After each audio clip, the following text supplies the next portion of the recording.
তুমি সিগারেট খাও? জি খাই তো। কেন খাও?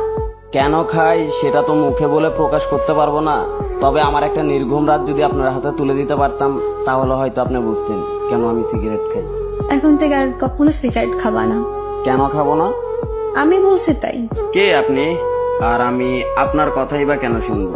জানি না, আমি বলছি তাই শুনতে হবে। আপনি নিজেই তো নিজেকে ভালো করে জানেন না, আর আপনি আসতেন আমাকে শাসন করার জন্য। তুমি রাত যাবো? রাত জাগা পাখিরা রাত জাগবে, এটাই তো স্বাভাবিক। আজকে রাত থেকে ভালো ছেলের মতো তাড়াতাড়ি ঘুমিয়ে পড়বা। এই যে ম্যাডাম, 2-4টা ঘুমের ওষুধও আমাকে রাত জাগা থেকে বিরক্ত করতে পারে নাই, আর আপনার মুখের কথায় আমার রাত জাগা থেমে যাবে বললেই হলো। জি বললেই হবে। মুখের ওপর কথা বলবা, একদম মেরে সোজা বানিয়ে ফেলবো। আপনার কথা শুনে মনে হলো আমি একটা খেলার পুতুল, যেরকম নাচাবেন সেরকমই নাচবো। এত অবসল কেন তুমি? নিজেকে অগোছালো করে রাখতে ভালো লাগে তাই। নিজেকে গুছিয়ে রাখতে পারো না? যেখানে নিজের জীবনের প্রতি কোনো মায়া নেই সেখানে আর জীবনটা গুছিয়ে কি করবো? ও আচ্ছা, তুমি এত উৎসুক না কেন? খাওয়া দাওয়া ঠিক মতো করো না? পরিবারের জন্য মাথা ভর্তি টেনশন, প্রিয় মানুষের দেওয়া আঘাত। সকালের খানাটা ঘুমে ঘুমেই চলে যায়, দুপুরের খানাটা বিকাল 5টায়, রাতের খানাটা রাত 3টায়। তাহলে চিন্তা করেন শরীরটার কতটা ভালো থাকবে। এত এলোমেলো হয়েছে কিভাবে? খেলার বয়সে পরিবারের দায়িত্বটা কাঁধে, আর আপনার মতো একটা মেয়ের জন্য নিজের জীবনটা উৎসর্গ করে। ও আচ্ছা, মানুষটা ভুল ছিল তাই ঠকে গেছো? আমি ঠকিনি, আমাকে ইচ্ছা করে ঠকানো হয়েছে।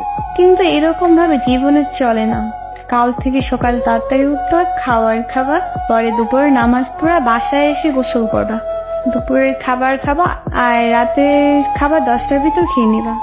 12টা অব্দি আমার সাথে কথা বলবা, তারপর 1 মিনিটও জেগে থাকবা না, বুঝতে পারছো? নির্ঘুম রাত, অনিয়মে খাওয়া আর অগোছালো জীবন, সেটা হয়তো আমি আর কখনোই চেঞ্জ করতে পারবো না। এভাবেই হয়তো চলতে থাকবে আমার জীবন গাড়ির চাকা। আর আপনি যদি মনে করেন যে আপনি এরকম নির্দেশনা দিয়ে আমার মনে জায়গা করে নেবেন তাহলে ভুল ভাবতেছেন, কারণ আমার মন দিল বলতে কিছুই নেই। তুমি তো দেখি অনেক কথা বল, যা বলবো ওইটা করবা। করবা মানে করবাই, না বললে মায়ের তো খাও নাই আমার হাতে, একদম সোজা করে ফেলবো। কাল থেকে আমার রুটিন শুরু তোমার লাইফে, মনে থাকো যেন। রুটিন শুরু করতে গিয়ে ব্লক লিস্টে পড়ে যান কিনা সেটা তো সঠিকভাবে বলতে পারতেছি না, কিন্তু ব্লক লিস্টে পড়ে গেলে সেটার জন্য আমি দায়ী নই। কিন্তু কোনো কিন্তু না, এখন বাইরে যা বলছে মনে থাকো যেন। আল্লাহ হাফেজ। আমি নিজেকেই তো ভালো করে মনে রাখতে পারি না, আপনার কথাটা মনে থাকবে কিনা তা আমি জানি না।